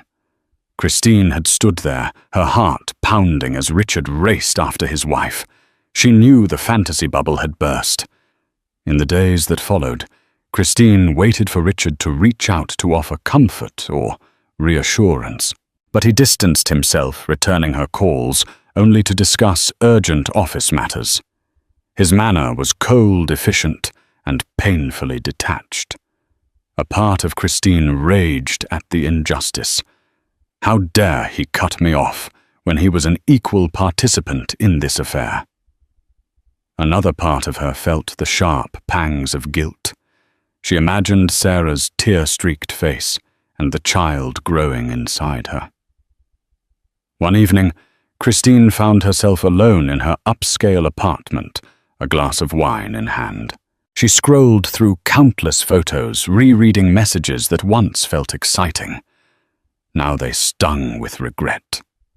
She contemplated resigning from Allen & Myers, but her pride and ambition loomed. Why should she sacrifice her hard-earned position? Thus a storm brewed within Christine Monroe, a conflict between her desire for professional success, her lingering feelings for Richard, and her conscience nagging her about the pregnant woman she had wronged. Little did she know the next developments would force her to confront the consequences of her actions in ways she never anticipated. Richard Johnson found himself in a whirlpool of emotions. Each morning, he woke up beside Sarah, feeling the tension coil around them like an invisible rope tightening with every passing day. Her eyes, once filled with warmth and devotion, now bore a guarded gaze that reminded him of his betrayal. He tried to be attentive, waking early to brew her decaffeinated tea offering to drive her to doctor's appointments. But the unspoken accusation hung in the air. Work offered little respite. The once invigorating environment of Allen & Myers felt suffocating. Colleagues whispered about trouble in his personal life, and he couldn't escape Christine's presence. She still excelled at her job, commanding attention and respect from clients. When their paths crossed, an awkward silence replaced the friendly banter they once shared. He'd murmur a quick hello, avoid her eyes, and bury himself in spreadsheets or phone calls. Yet he was haunted by memories of her laughter and the closeness they'd shared. Richard's best friend, James Peterson, tried to intervene. James, who had known Richard since college, invited him out for a beer in hopes of getting him to open up. They ended up at O'Malley's pub, a dimly lit bar where the echo of clinking glasses and murmured conversations created a familiar backdrop. After a swig of beer, James leaned forward, concern etched on his face. "Rich, what's going on?" "You're a mess. Talk to me," Richard sighed heavily, rolling the cool bottle between his palms. I messed up big time, James. Got involved with Christine, and Sarah caught us. She's pregnant, man. What kind of person does that to his pregnant wife? James shook his head, empathy and reprimand mingling in his expression. I'm not here to judge you, but you gotta fix this. Sarah's a good woman, and you're about to be a father. Richard nodded, a wave of guilt washing over him. I know. I love her. I felt like we weren't connecting, and Christine was there offering some excitement. I never meant for it to go this far. That's the problem, James replied softly. You might not have meant it, but it happened.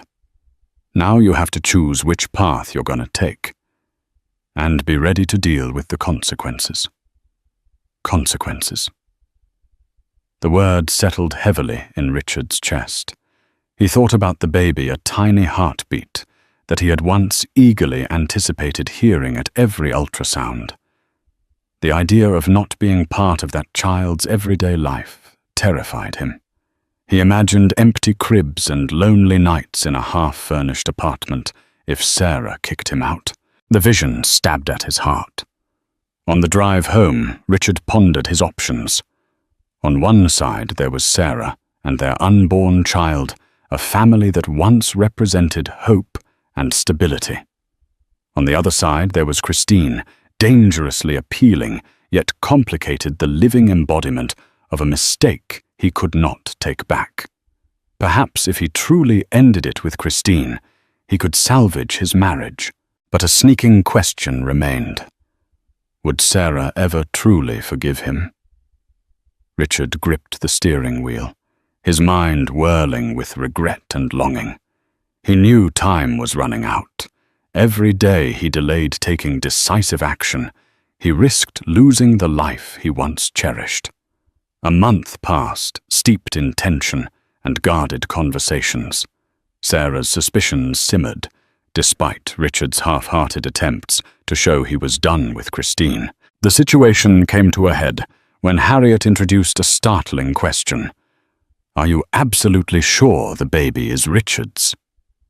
At first, Sarah was offended by the suggestion, but Harriet raised an uncomfortable point. Richard's unwavering suspicion that the baby's due date seemed off. Indeed, Richard had once casually mentioned that he couldn't recall Sarah's exact last menstrual period date. As if the stress of the affair wasn't enough, the spectre of doubt about paternity cast a new cloud over their already shaky relationship. Sarah felt both insulted and fearful. She'd never been unfaithful, but the seeds of uncertainty had been planted. Caught in a storm of worry, Sarah decided to take control of the narrative. She approached Richard with a proposition, a prenatal DNA test. Let's settle this once and for all. She said, arms crossed defensively. I have nothing to hide, and if it'll give you peace of mind, then so be it. Richard hesitated. On the one hand, if he learned the baby was indeed his, it might force him to face his guilt with no room for denial. On the other hand, a tiny part of him fed by his own insecurities wondered if Sarah had grown closer to someone else during their marital distance. The tension between them and the consistent presence of Harriet or Diana in Sarah's life gave him irrational twinges of jealousy. Eventually, he agreed. They went together to a specialized prenatal clinic recommended by Diana. The process was straightforward, a simple blood draw from Sarah and a cheek swab from Richard. The results would take a week, and those 7 days felt like an eternity, suspended in doubt. During that week, Sarah struggled with waves of anxiety. She knew she had been faithful, yet the test symbolized more than just paternity. It represented their crumbling trust. Every time Richard left the house, she braced herself for another betrayal. Every time her phone buzzed, she half expected a message from Christine flaunting her hold on Richard. On day 6, Sarah and Richard sat in tense silence in the living room, replaying the last few months in their minds. She was picking at the hem of her maternity blouse while he stared blankly at the muted television. Suddenly, Richard's phone lit up a message from the clinic, stating their results were ready. Heart pounding, they agreed to go in person the next morning. Walking into the clinic, they were greeted by a nurse with a sympathetic smile, as though sensing the gravity of the moment. They were ushered into a small consultation room. A doctor wearing a crisp white coat entered with a folder. She cleared her throat. "Mr. and Mrs. Johnson, the prenatal paternity test results are conclusive." She handed them a piece of paper. Richard scanned the words quickly, his eyes widening. He handed the paper to Sarah, who read it in equal shock. The test declared Richard was not the biological father. In that moment, time seemed to stop. Sarah gaped at the words, rereading them, the breath knocked out of her. She felt as if the floor gave way beneath her feet. Richard stared, disbelieving. Every ounce of suspicion he'd harbored suddenly flared while Sarah felt a surge of protest in her heart. "This can't be right. This is impossible." Sarah left the clinic in a daze, tears streaming down her cheeks. Richard marched beside her, his face a mixture of triumph and pain, as though he'd been both vindicated and mortally wounded. The drive home was excruciating. Neither spoke the silence broken only by the hum of the engine. As soon as they stepped into the house, the accusations flew. "What the hell, Sarah?" Richard roared, slamming the front door shut. "You said you had nothing to hide." Sarah, reeling, fought to steady her voice. "I don't know how this happened. I swear I wasn't with anyone else." "Don't lie," he snapped, tears brimming in his own eyes. "The test is conclusive." "Sarah. Conclusive." She gasped, feeling the walls of her world crumble. Was the test faulty? Could there have been a mix-up at the lab? She struggled to articulate her confusion, but Richard's rage was relentless. "I stood by you," he snarled. "I tried to fix this marriage, even after my mistake. And now I find out you betrayed me." Sarah trembled, pressing her hands over her ears as if to block the harrowing words. "Richard, please. I didn't cheat on you. I can't explain the result, but I'm innocent." Richard gave a hollow laugh. "Innocent? You're telling me the lab made a mistake?" "That's far-fetched, Sarah." Overwhelmed and desperate, Sarah grabbed her phone and called Diana. Barely able to articulate the horror of the situation. Within minutes, Diana arrived and tried to mediate. Richard showed her the test results, his hands shaking. "It's legally binding, Diana. The doctor said it's as accurate as it gets. So either my sister is lying or there was a lab error." Diana studied the document, her eyes narrow. "We need a second opinion. This result is too bizarre. Sarah swears she's been faithful." Richard snorted, grabbing a duffel bag from the closet. "Sure, get another test," he said. "But I'm not sticking around to see how this soap opera ends." Sarah's heart shattered as she watched him pack. She wanted to beg him to stay, to trust her. But what words could she possibly offer now? She was as perplexed as he was. As Richard walked out the door, an icy realization settled over Sarah. Not only had her husband possibly ended their marriage, but her child's paternity was in question, and she had no logical explanation. She sank to the floor, Diana rushing to her side. Diana held her, stroking her hair. "We'll sort this out. We'll get an independent lab to verify. But for now, you need to rest." That night, Sarah cried herself to sleep, unable to shake the sense of betrayal from both sides, her husband's affair with Christine, and his refusal to believe in her fidelity. Meanwhile, Richard took refuge at James Peterson's place, wrestling with questions he never thought he'd face. Who was the father of Sarah's child, if not him? And could there be any truth to her pleas of innocence? A week later, Sarah arranged for a second DNA test through a reputable lab recommended by Harriet's cousin, a nurse practitioner. The results wouldn't be back for another 10 days, leaving her in agonizing suspense. Her emotions swung between despair and determination. Each kick from the baby felt like a reminder of the child she loved unconditionally, even if the entire world doubted her story. Richard, still living at James Peterson's apartment, found himself torn. He tried to immerse himself in work, but the tension with Christine in the office escalated.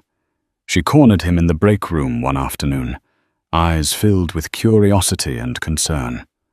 "I heard rumors about a paternity test," she said, setting down her coffee mug, "and that you moved out." Richard exhaled heavily. "It's complicated, Christine." Christine studied him for a moment, her brow furrowed.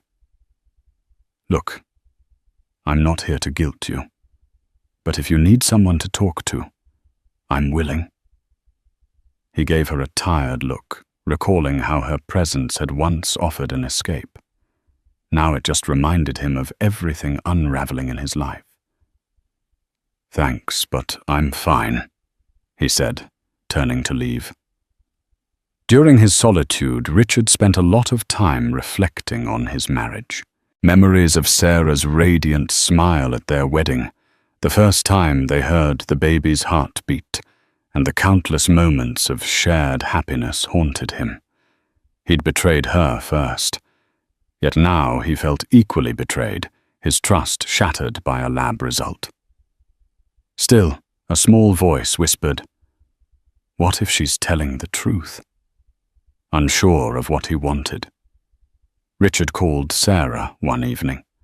She answered, her voice subdued but laced with longing. There was a moment of silence before he spoke. "How are you holding up?" She inhaled shakily. "It's hard. The house feels empty without you." His chest tightened. "Look, I'm still angry and confused, but I'm open to talking. Maybe we can meet for coffee?" Sarah agreed, her heart cautiously hopeful.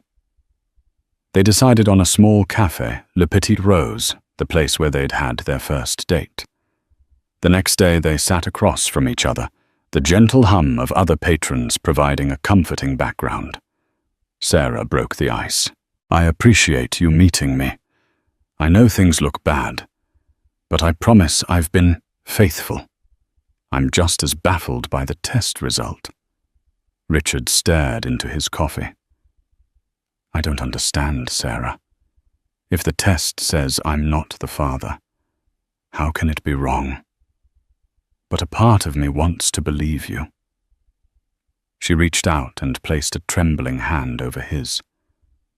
"I'll do as many tests as it takes to prove it. I love you.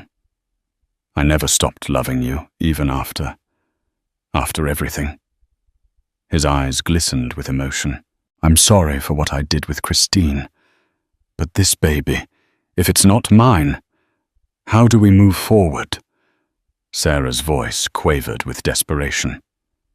"I don't have the answers yet. But can we at least try to keep communication open until the second results come in?" With a heavy sigh, Richard nodded. "Yes. But let's be honest, if the second test confirms the same thing, I don't know if I can stay." Their attempts at reconciliation were fragile, built on the faint hope that science had made a mistake. Yet lurking behind their forced smiles was the ominous question, what if it wasn't a mistake at all? The day the second DNA test results were scheduled to arrive, Sarah was a bundle of nerves. She barely slept the night before, pacing her bedroom, replaying every intimate moment with Richard in her head. There was no one else, she was certain of it. But how to prove what seemed scientifically impossible? Diana accompanied her to the lab, the same official building with sterile white walls and fluorescent lights that buzzed overhead. A technician handed Sarah an envelope. She trembled as she opened it. Diana's grip on her shoulder tightened in solidarity. Sarah's breath caught in her throat. The second test yielded the same verdict. Richard was not the father. The paper shook in her hands as she mutely handed it to Diana. The disbelief on Diana's face mirrored Sarah's own. "This doesn't make sense," Diana mumbled. "You've never been with anyone else, right?" "No, never." Sarah whispered, tears welling up. She felt trapped in a nightmare that defied reason. They returned to the car where Sarah broke down in sobs. Diana tried to console her. "We need to get a lawyer involved. Maybe they made a mistake, or the lab is confusing the samples." Sarah's tear-stained face contorted with anguish. "2 labs, 2 identical results. How is that even possible? Unless—" Her voice trailed off. Unless what? Diana pressed. Sarah's mind raced. Could she have had a rare medical phenomenon like chimerism, where her own DNA conflicted with the baby's? She'd once read an article about it. But that was exceedingly rare, almost unheard of. Still, she clung to that faint possibility like a lifeline. Diana, ever the pragmatic attorney, insisted on a meeting with a genetic counselor to explore any medical explanations. In the meantime, Sarah had to break the news to Richard. She dreaded the conversation, fearing it might be the final nail in the coffin of their marriage. That evening, Sarah found Richard waiting for her on the front porch when she got home, having sensed the results would arrive. One glance at her tear-streaked face, and he knew. She handed him the envelope, and a fresh wave of anger mixed with heartbreak contorted his features. "I can't believe this," he muttered, scanning the paper. 2 tests, the same result. "You lied to me, Sarah. All this time playing the victim when you're the one."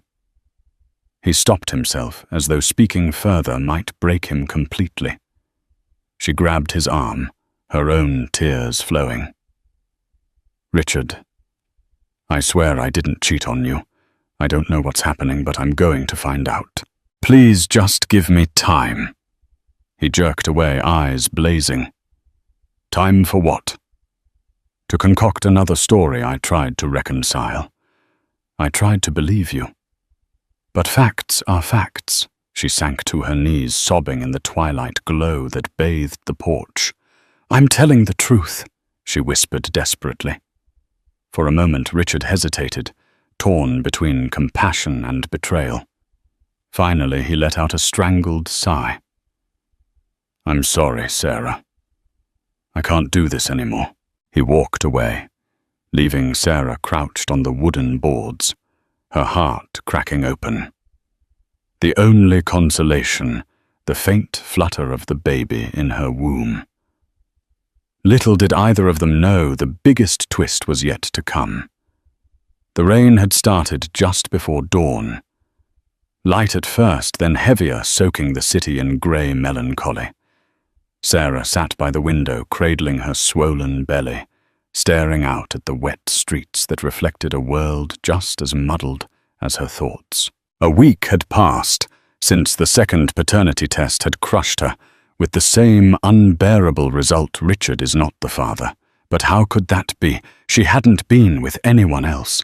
Not emotionally, not physically. The accusation alone had been an earthquake. The confirmation a landslide. Each day she had carried the weight of disbelief like a second pregnancy inside her. Her appetite had all but vanished. Her smiles were hollow, offered only to reassure Harriet and Diana that she was okay. But she wasn't. She was barely holding herself together. It was Harriet who pushed her to keep asking questions. If you're certain, then the science is wrong. And science doesn't like to be wrong. Find the flaw. That simple statement lit something inside Sarah, a flicker of stubborn fire. She wasn't ready to give up on her truth. So on a foggy Wednesday morning, she booked an appointment with Dr. Patricia Langley, a respected genetic counselor with decades of experience. Harriet insisted on going with her. "You're not walking into that room alone, not after everything you've survived." At the medical complex, Sarah clutched her file of lab reports, her heart pounding so loud it drowned out the sterile hum of the clinic. The waiting room was unremarkable: beige chairs, motivational posters about family health, a faint scent of antiseptic. But to Sarah, it felt like a courtroom, a place where maybe the truth would finally be heard. When they were called in, Dr. Langley greeted them with calm eyes and a firm handshake. She was in her early 50s, with graying curls tucked into a bun and a demeanor that inspired both authority and compassion. Sarah launched into her story 2 paternity tests, both negative. A marriage on the brink. A man who had cheated, but who also believed she had too. And a child growing inside her, now clouded by a question mark that no mother should have to endure. Dr. Langley listened without interrupting. Then she leaned back, fingers steepled thoughtfully. "And you're certain there's no possibility of another biological father?" Sarah met her eyes. "Absolutely. I swear on my life." Dr. Langley nodded slowly. "Then we explore other explanations. Rare ones, but not impossible." She began explaining something Sarah had only seen in a scattered few medical articles: confined placental mosaicism. In rare cases, Dr. Langley said, turning a notepad toward them, "The placenta, the tissue we use for many prenatal tests, contains a different set of DNA than the actual fetus.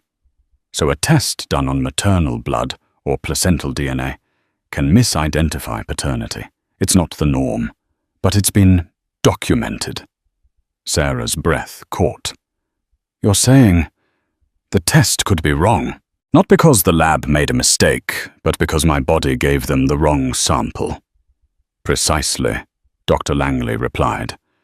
"The test may have measured genetic material from the placenta instead of the baby." Harriet leaned forward. "Can this be proven?" "With further testing, yes.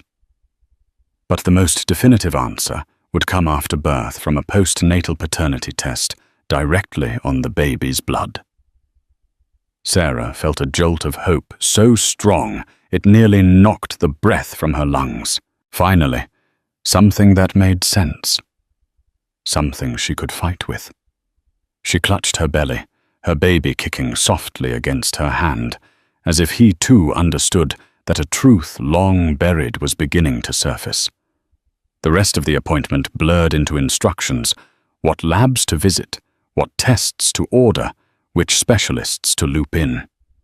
But the final words from Dr. Langley echoed loudest: "You are not crazy, and you are not alone in this." The next morning, with medical documents in hand and her heart pounding harder than ever, Sarah drafted a long message to Richard. She attached Dr. Langley's explanation, the case studies, and even a voice note where she tried through a cracked voice to explain the scientific possibilities. Then she waited. Hours passed, then a day, then 2. No reply. By the 3rd morning, Sarah's phone buzzed. A new message, not from Richard, but from James Peterson. "I gave him everything you sent. He's reading it now. He wants to meet the doctor." Sarah could hardly breathe. Was this the beginning of a shift? 2 days later, Dr. Langley called her, her voice calm as ever. "Sarah, Richard came in today. I explained everything again in person." He listened. Sarah's hands trembled. "And what did he say?" There was a long pause. He didn't say much, but he cried. That evening, Richard knocked on Sarah's door. She opened it with cautious restraint, wearing an oversized sweater and the same exhaustion she'd been carrying for weeks. He stepped inside slowly, as if unsure he deserved to. "I'm sorry," he said. That was all. But the way his voice cracked, the way his shoulders sagged under guilt and regret, told her it wasn't just a formality. It was grief. Grief for the way he'd accused her, for not believing in her when she'd most needed it, for choosing doubt over love. "I was wrong," he continued. "So wrong. I let my own betrayal blind me to your truth. You told me again and again, and I walked away." Sarah's eyes filled with tears. She didn't move, didn't speak. "I know I hurt you," he said, voice shaking. "And I know this explanation doesn't erase that. But if you'll let me, I want to be here when the baby is born. I want to take the postnatal test, and if it confirms I'm the father, I want to earn my place again, as a dad. Maybe someday, as your husband." For the first time in weeks, Sarah allowed herself to feel something other than sorrow. She didn't smile, but she nodded, slowly. "I'll let you be there," she whispered. "But Richard, this doesn't mean everything is fixed. We have a long way to go." "I know," he said, "but I'll walk every step of it." And as the rain continued to fall outside, they stood in the quiet space between the past and the possible future, not healed, not whole, but willing to try. Armed with Dr. Langley's findings, Sarah called Richard, leaving a voicemail and sending him a detailed email outlining the situation. She explained the medical anomaly and pleaded for him to speak to Dr. Langley himself. Days passed with no response. Undeterred, Sarah forwarded the information to James Peterson, hoping he could persuade Richard to at least consider the possibility. Finally, 2 weeks later, Richard showed up at Dr. Langley's office unannounced. His hair was disheveled dark circles under his eyes, betraying his own sleepless nights. The genetic counselor greeted him calmly, reiterating what she had explained to Sarah, that the paternity tests could have been compromised by rare placental genetic differences. She assured him that once the baby was born, a postnatal test would almost certainly confirm he was the biological father. Richard's world spun. Guilt washed over him like a cold tide. He thought of how he had humiliated Sarah, refused to believe her, and pushed her away at her most vulnerable. He realized the terrible irony he had betrayed Sarah.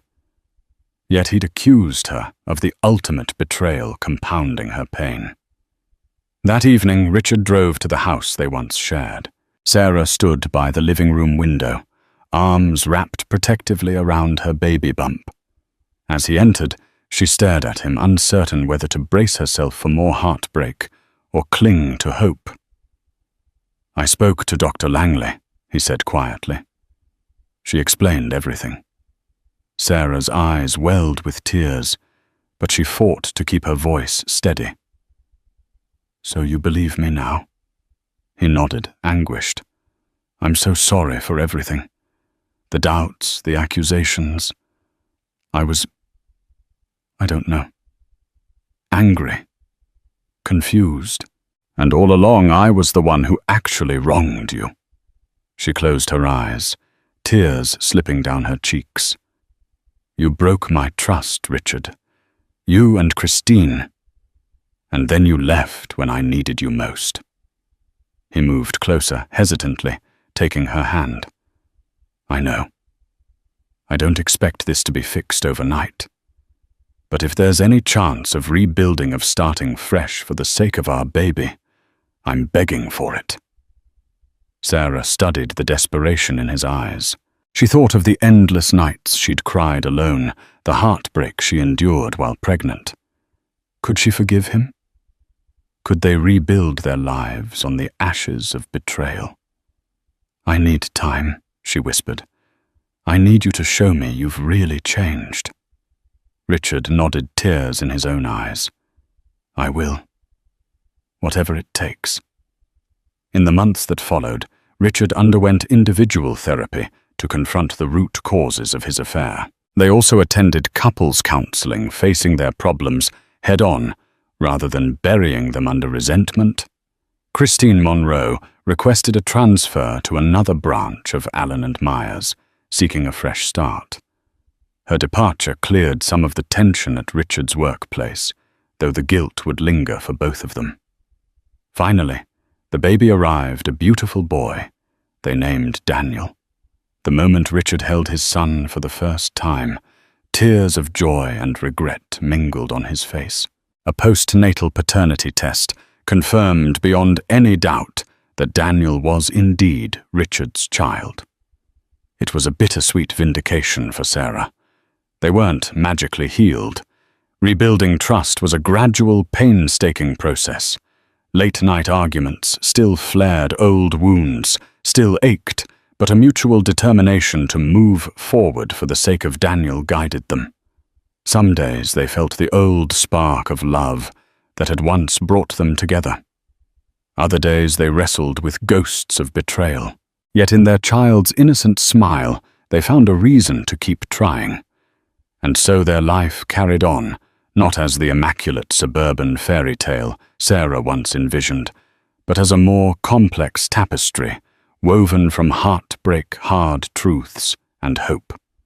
They learned that marriage is a fragile thing, held together by honesty, compassion, and a willingness to fight for it, even when the world seems set on tearing it apart. Thank you for witnessing this roller coaster of betrayal, heartbreak, and unexpected redemption.